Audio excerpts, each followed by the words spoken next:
HMS Queen Elizabeth versus FS Charles de Gaulle.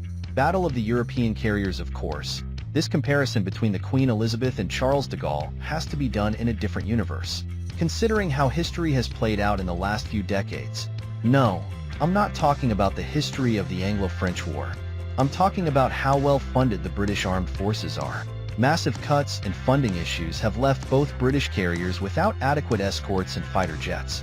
However, let's assume HMS Queen Elizabeth and the F-35B program are well funded, and as a QE, she would be a force to be reckoned with.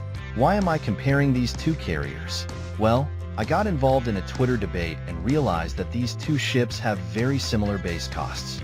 The Charles de Gaulle costs about $6 billion after adjusting for inflation, and the Queen Elizabeth costs about $5.5 billion. The QE, which is 50% larger, is overall cheaper than the CDG, and you wonder why.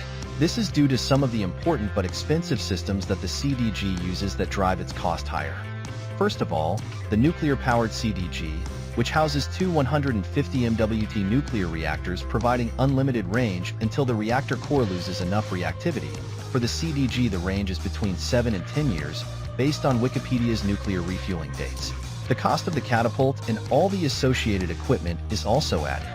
The use of a shorter variant of the U.S. Navy's Mk-13 catapult has its pros and cons. The advantage is that the French Navy can purchase U.S. Navy certified aircraft for its fleet, such as the E-2 Hawkeye, or easily traverse the deck of a U.S. Navy aircraft carrier. In the past, French Rafales and E-2s have spent time on U.S. Navy carriers, while Super Hornets and C-2s have operated from the CDG. The disadvantage is that because the catapult itself is shorter, the payload from the flight deck will be lower, all else being equal, on the QE side. It is powered more traditionally by two Rolls-Royce T-30 turbines and 4 diesels driving an integrated propulsion network. This allows the ship to minimize the number of engines needed for a given load. It is also a much simpler stable carrier, featuring a ski jump instead of a complicated catapult to help aircraft take off from it. The aircraft lands vertically, as it also lacks arrestor cables. Both of these things allow it to be cheaper than a CDG while being 50% larger. However, there are drawbacks to the stable design. The maximum payload from the deck is lower, and the takeoff payload is even lower. The aircraft is more complicated and expensive to fly itself due to the need to land vertically.